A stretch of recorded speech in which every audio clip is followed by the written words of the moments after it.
Hello beautiful people! Assalamualaikum! Ayan, tuturuan ko po kayo kung paano gumawa nitong very colorful na salad. Ito po ang ating kakailanganin: corn, lettuce, ginger, carrot, cucumber, at tomato. Ayan po, tuturuan ko rin po kayo kung paano gumawa ng sauce. May lemon juice, black pepper, salt, and then lagyan po natin ng Roman sauce. Yan po. Lagyan din po natin ng olive oil.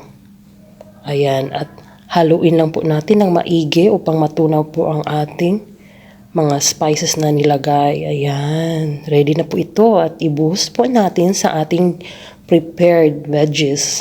Ayan. Ang sarap po nito. Mashallah.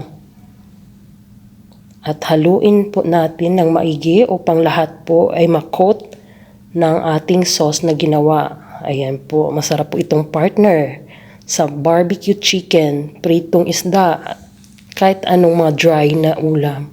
Ayan po, ang sarap po nito. See, very colorful. Hindi ko lang po kasi alam kung anong Tagalog nitong jirjir. Jirjir na dahon.